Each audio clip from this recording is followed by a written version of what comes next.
न गुरोरधिकं तत्त्वं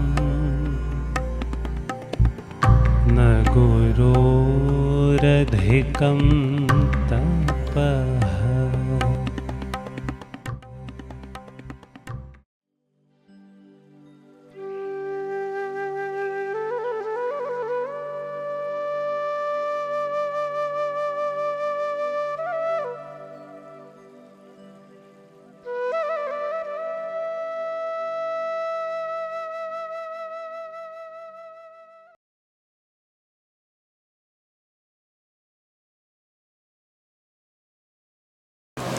Om Amriteshwari Namaha.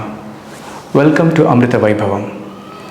This is a series of talks, devotional songs, spiritual discussions and symposiums by Swamis, Swaminis, Brahmacharis, Brahmacharinis, householder devotees, staff and students of Amrita institutions. In Taittiriya Upanishad, it is mentioned that the Guru imparts his knowledge, and to check how much was grasped by his disciples, he would choose one or two of them and ask them to repeat what was discussed. The same technique is being implemented in modern institutions as well. Amma also uses the same technique. With this in mind, let's watch today's episode. Om Amriteshwari Namaha.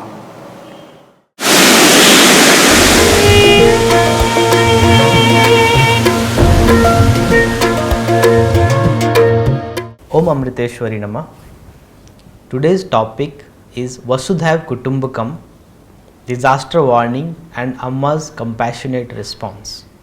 In our world, where joy and sorrow intertwines, there is a chapter that makes us ponder our vulnerability, that is disasters. These events, whether natural or man-made, leave lasting imprints on our shared history. Connecting us all is Vasudhaiv Kutumbakam, a philosophy that sees the world as a family. From the challenges of natural disasters to the upheavals of man-made calamities, a story of resilience and unity unfolds. Amidst of current trails, Amma initiated an evening program during the COVID era, a spiritual refuge offering solace to countless souls. Avatars and Sadgurus, like shock observers, emerge to lessen the impacts of disasters for all living beings. In this episode, we also show a part of program from 14th October 2023, which might be missed by several devotees. This Ashram Live program, open to all, globally as per Amma's guidance, holds the essence of a transformative experience beyond time and circumstances. Join us as we uncover the threads of the crucial program. In the spirit of Vasudhaiv Kutumbakam, find strength, unity and guidance in Amma's boundless love. Nature, with its beauty, sometimes shows its immense power. The devastating Bhuj earthquake of January 26, 2001 left communities scattered. In response, Amma established more than 100 crores fund offering hope to affected families. On December 26, 2004, the Indian Ocean unleashed a tsunami, reshaping coastlines and claiming countless lives. Amma's response went beyond material aid, providing warmth and strength to rebuild scattered lives.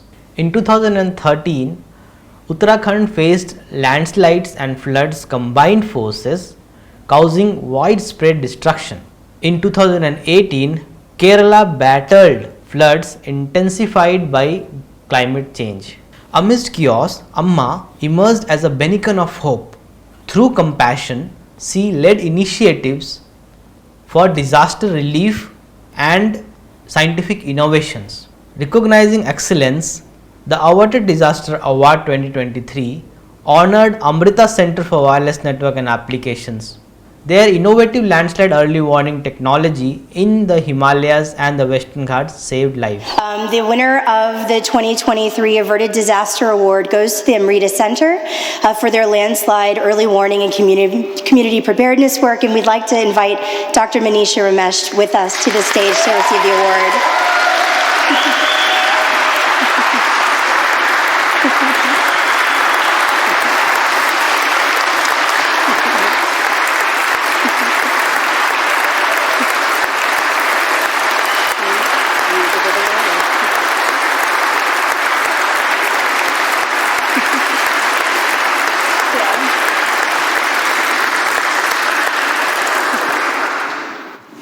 And then we're going to ask her a few questions about her thoughts on this effort. So, congratulations. Would you like to do another thing? What interventions like this have meant for how you think about the future of risk and anticipatory action? So, we'd love to hear from you. First of all, I thank each one of you for receiving this award. I would like to thank the Averted Disaster Award Selection Committee, GFDR, and the Advisory Committee for selecting us to be the recipient for this. I am very humbled by receiving this award. I would like to dedicate this award to our Chancellor, Sri Mata Amritageetananda Devi, well known as Amma. There is a bigger reason why I am saying. I am a PhD in computer science and engineering. You will think, what am I doing in the landslides? In the year 2006, we got the European Commission project where I was supposed to do a network simulation for wireless sensor networks to demonstrate that you will be able to use wireless sensor networks for landslide detection. So I could coolly sit in my lab, use my computer, develop the solution and give it. Nothing else I had to do. When I had a discussion with our Chancellor Amma, she said, only one thing she said, if that is the case, you return the fund. We don't need the fund. So it was a shock for me. From a university which is very young at that time, we started only in 2003 and this is happening in 2006. So I asked Amma, what do you want? Then she said, in a lifetime, it is very rare to get an opportunity to save somebody else's life. So you go and find a landslide prone area and deploy a landslide early warning system. And naturally, as any other person, I said, there is no funding. She said, don't worry about the funding. The funding will be provided by the NGO. Go forward, save life. That's why today you are able to see a system which is able to do early warning for all and help in doing the anticipatory action, the early action to evacuate the people and save life. In this regard, I would like to thank all my team members who have joined and worked hard in this one, all my advisors, my family members, the funding agencies from European Commission, the Department of Science and Technology of India, Ministry of Earth Science, Ministry of Electronics, etc., who all have supported along with the large funding which came from the university to take forward. And we are very happy to inform, as she said, that we were able to scale it to other parts. And today we have deployment in Sikkim, which is the northeastern part of India, the same system. Another 10 states, government has asked us to actually expand to other 10 states in India. So we are working on that. So it allows us to do the dynamic regional warning and site-specific early warning. And we work very closely with the people. Thank you, everybody, for giving me this opportunity.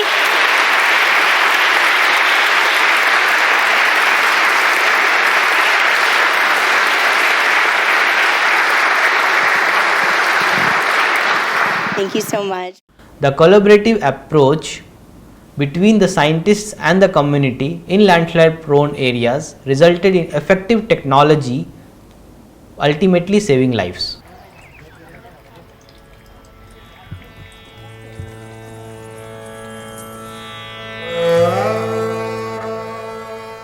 Early warning is one of the most important thing in any disaster management, because disaster management, the primary outcome is save life.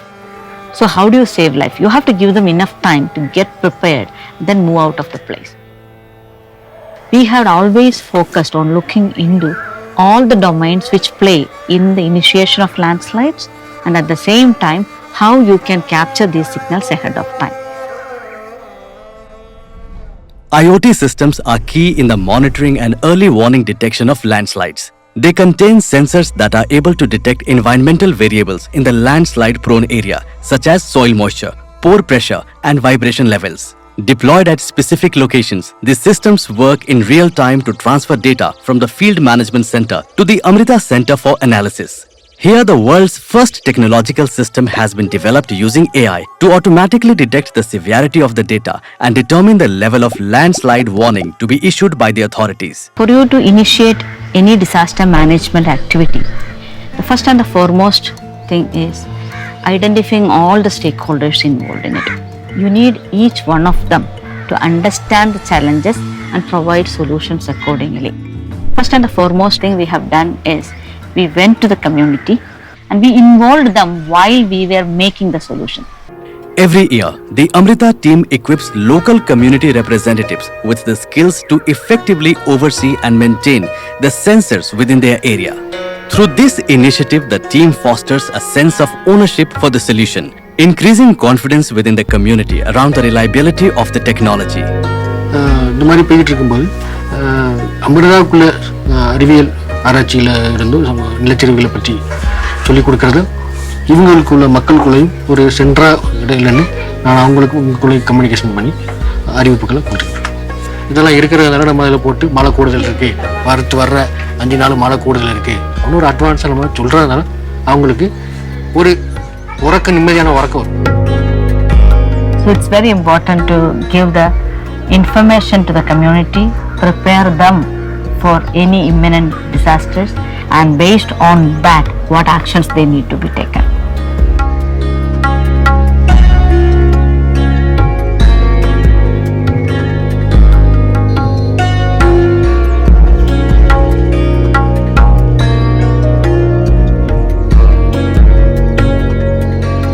ஏன்னா எங்க மழை காலத்துல முன்னறிவிப்பு கொடுக்கறதுனால நாங்க ஒரு பயம் இல்லாம இருக்கிறோம்.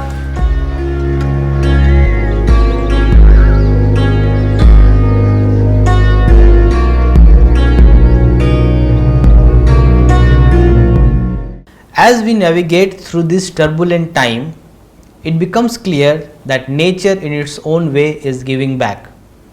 However, with prayers, compassion, and actions driven by grace, we can work towards healing the wounds we have inflicted upon our planet. Amma's endeavors, such as the 100 crore fund for Bhuj, her tsunami relief efforts, the innovative work by Amrita Center for Wireless Networking Applications, reminds us that through collective effort and divine grace, we can hope for a brighter and more resilient future. Let us unite to mend our world's fabric and strive for harmony. Love and compassion can overcome the challenges ahead. Now we invite our beloved Amma's senior disciple, Pujya Swami Amritageetananda Puri, to share thoughts on today's topic, Vasudhaiva Kutumbakam, disaster warning and Amma's compassionate response.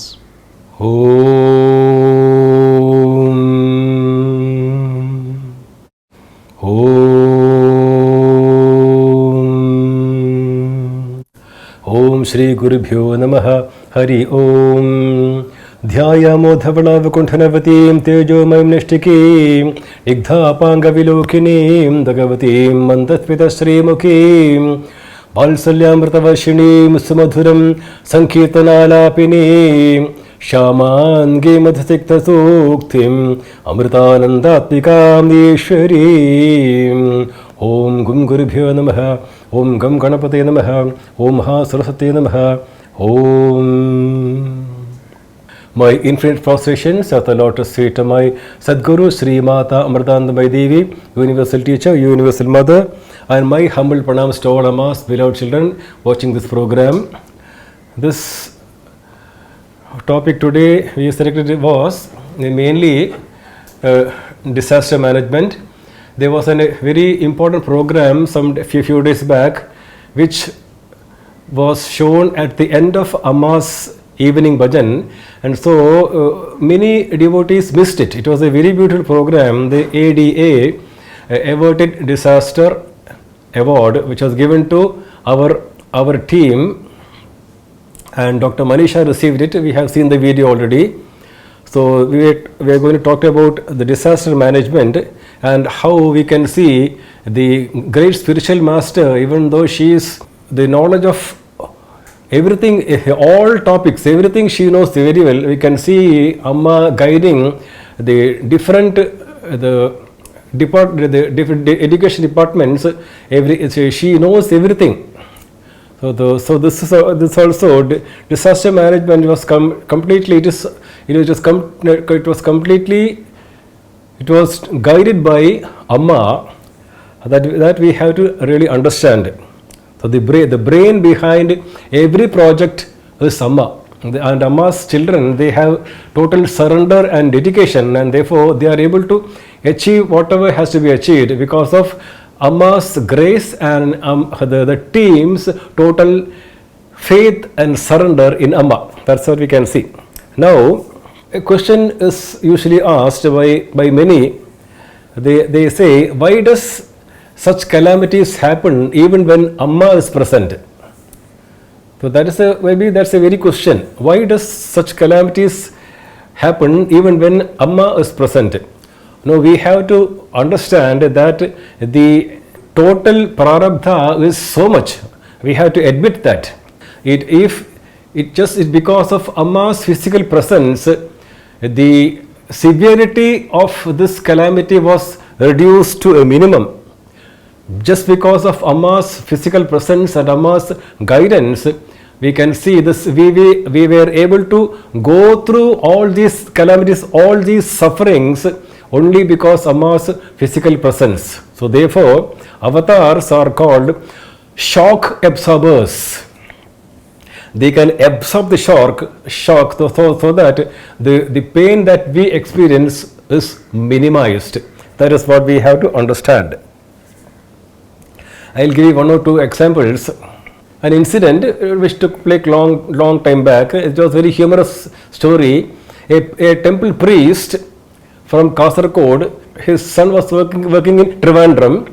So this priest, a very innocent, pure-hearted priest, so he wanted to meet his son from Kasaragod. He got into the train. The son had made all arrangements for his father's safe, comfortable journey. So the priest got into the train at Kasaragod. Then he traveled, came up to Trivandrum, and when he reached Trivandrum, his son received him warmly with a lot of respect. And how was the journey?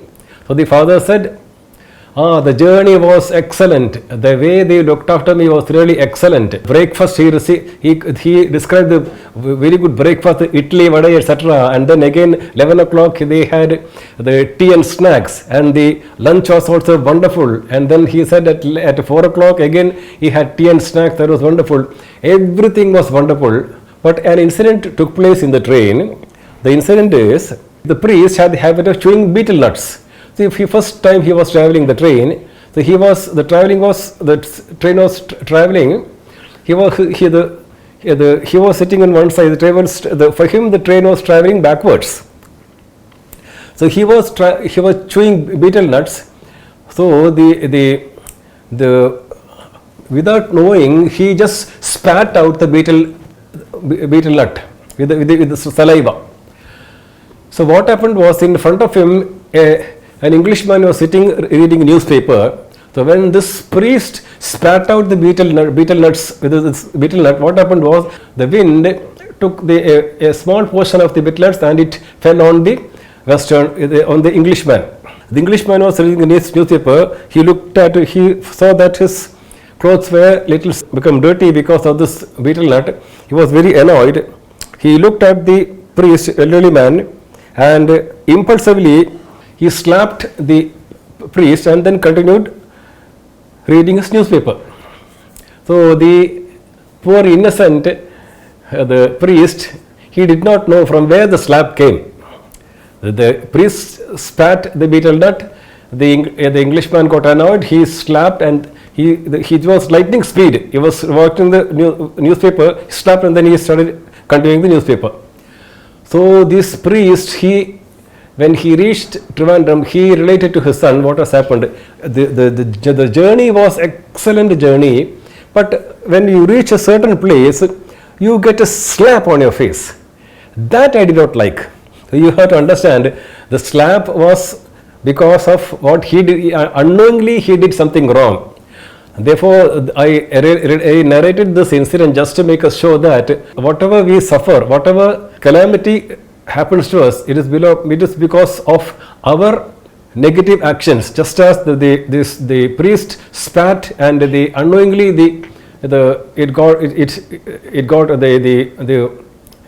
unknowingly the beetle, the small portion fell on the Englishman, and the Englishman slapped him.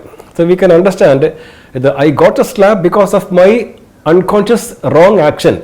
So we can see knowingly or unknowingly we have done a lot of wrong actions also, individually and collectively, and that is why we have suffering. Because of Amma's physical presence, we can say that we are able to go through the suffering. She has absorbed the shock like a shock absorber. Amma knew that my children will not be able to go through the suffering. Therefore, out of her compassion, she took a human form. She came down and she absorbed, maybe 90% she has absorbed into her, and we are going through only 10% of her sufferings. Amma used to say that, like our Dattan, the leper, Amma said that he has the very terrible disease. So Amma says, Amma is able to take away our prarabdha, the result of our actions. She is able to take away, and the suffering which we have to undergo through one full life, Amma says, I will take away that prarabdha, I will experience in 1 minute. I hope you understand. Suppose I have to undergo a full life of suffering. When Amma takes away that prarabdha, the time taken for me to undergo maybe one full 80 years of human life, that prarabdha, when Shamma takes away, she is able to undergo that suffering in just 1 minute. In that way, she has taken a lot of her prarabdha and she has minimized our suffering. That is what we have to understand. So we say that Sri Krishna is like our father. So in the Shishupala episode, we know the Shishupala episode, the Sri Krishna Bhagavan forgave him 100 times. Sri Krishna Bhagavan, he warned Shishupala every time Shishupala insulted Sri Krishna Bhagavan. Bhagavan warned him, Krishna, Shishupala, I am tolerating for 100 times, but the 100th time I will finish you. So 100 times Sri Krishna Bhagavan tolerated, and then Sri Krishna Bhagavan finished Shishupala.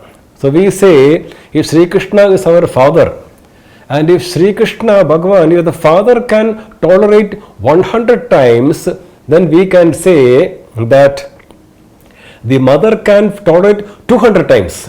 I mean, in general, I don't say all mothers and all fathers. Fathers, comparing the father's love and the father surely a little strict, whereas mother is a little more compassionate. So if father can forgive us 100 times, Krishna forgave Shishupala 100 times, the mother can forgive us 200 times. So you can remember that mother, the earth is our mother, and we must have done so much of damage to her that she forgave us 200 times, and then she have to punish us. Like, and we can say that the earthquake in which it was on, I don't remember which year, it was on the 26th Republic Day, on 26th. That is, it's a coincidence. Again, you can see tsunami that was on the 24th of December, Christmas Eve. So you can see it's this coincidences. So these things happen because our mother has already shown us a lot of compassion, lot of patience she has shown us, but still we refuse to change. We continue our irresponsible type of behavior and actions, then she has to come to our rescue. She is our mother. She has to correct us. That's why she has given. We are suffering only 10% of what we have done. So we can see one good example. I can tell you. Our acharyas give us very good examples. One good example is that our acharyas say there are 3 types of situations. Let us state one example. Now I am hungry. But I have plenty of money in my pocket. So therefore, when I am hungry and when I have enough money in my pocket, in that situation, the hunger is only a challenge. A challenge is a situation where the solution is very easy. All that I have to do, I have to go to a hotel and I can eat as much as I want. I pay the money and then I come out. Therefore, the first situation is called a challenge, in which the solution is very easy. Now we come to a little more severe kind of situation. A situation where I am feeling very hungry. I think I know that I have money in my pocket. Therefore, I enter the hotel. I order for the food. The food has come in front of me. Now by chance I want to take out my kerchief. Therefore, when I touch my pocket, I find that the purse is missing. Somebody has pickpocketed my purse. My purse is missing. I have no money in my pocket. This situation is called a problem. It's a little more difficult. The solution is a little more difficult. The food is in front of me. Then now I have to call the waiter and then I have to explain to him, I am very sorry. Only now I realize that my purse is missing. Somebody took it away. So please excuse me. Without having the food, I will go away, and therefore I go away. So this is a little more the serious. This situation is called a problem where the solution is a little more difficult. Now we come to the more severe situation. A situation where I feel hungry. I go to the hotel. I order for the food come, I eat as much as I want, then the waiter brings the bill, and when I get the bill, I put the hand in my pocket, then I realize that my money has been stolen. That is a very, very difficult situation. That is called a crisis. A crisis is a situation where the solution, there seems to be no solution. It's called a crisis. Therefore, we have 3 types of situations. First situation is a challenge where the solution is easy. The second situation is a problem where the situation is a little more difficult, and we come to a crisis where the problem seems to have no solution. Of course, I can tell the waiter, I made a mistake, please forgive me. You can take my wristwatch. I will keep my wristwatch. I will go back home and then get the money. There is solution, but it is very, very difficult. In the same way, now it seems to be that there are a lot of crises. There is a food crisis, population crisis, so many crises. So these crises, difficult, the situations where the problem is very, very difficult, in the presence of a Sadguru like Amma, these very, very difficult problems is reduced to a mere challenge. In Amma's presence, we have the inner strength, the mental and physical strength. We say, come what may, my mother, my divine mother is with me. Our divine mother is with us. Why do we worry? She will take care of everything. We will collectively we will work and we will go forward. That is what we mean. There are 2 types of the disaster. One is actually nature caused disaster, like we see the tsunami or the flood or the earthquake. Different we have named different types of cyclones. Rita, Katrina. There are many types of the cyclones we have named. They are all caused by nature. But Amma says indirectly it is human being alone who is responsible for the calamity even caused by nature, because human beings collectively, they have succeeded, the wrong word, they have, unknowingly, collectively, they have created an imbalance in in nature. Therefore, nature is forced to make us understand, don't do this, at least in future, don't do this. So therefore, this is the, because whether it is nature caused or human being caused the disaster, it is both caused by human being alone. Nature caused is indirectly caused by human being collectively. For a long time we have been disobedient to nature. Nature is our mother. We did not follow the laws of nature. The laws of nature are very, very important. We have no choice. We may believe in God, we may not believe in God, but we have to follow the laws of nature, because if we don't follow, what happens to us is we will have to suffer for the wrong attitude, negative attitude. So I remember my master in school, my school teacher, the 10th standard teacher, his name was Gangadhar Menon. We call him Menon sir. Here also we have Menon sir. We call him Menon sir. He taught us both English and Hindi, and over and above the English subject, he taught us a lot of things. Even this, what you call it, how the British colonists, they treated us. Before 1947, how the foreign invaders, colonialists, we call it, the British colonists, how they treated us.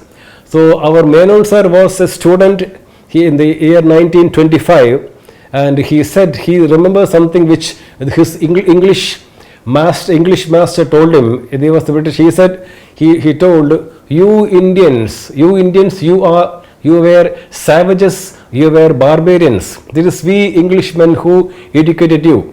This is what he told. So we had to listen quietly, we cannot question them. Now when we think of it later, we can see that the First World War was caused not by barbarians or savages. The First World War was caused by educated men, intelligent, educated men with sophisticated weapons. The Second World War was again fought not by barbarians or savages. It was fought by intelligent, educated people with more sophisticated weapons. And now we pray to Amma, the Divine Mother, that let there never be a Third World War. Now they are, even now, if there's going to be a Third World War, it will be again the very educated people with a lot of very sophisticated weapons, and therefore we pray, and we are sure that Amma will never cause a Third World War because of a peaceful presence. It will never happen. That's what we believe. But this is what we understand. Savages and barbarians never create so much of destruction. It is the educated men who cause this kind of destruction.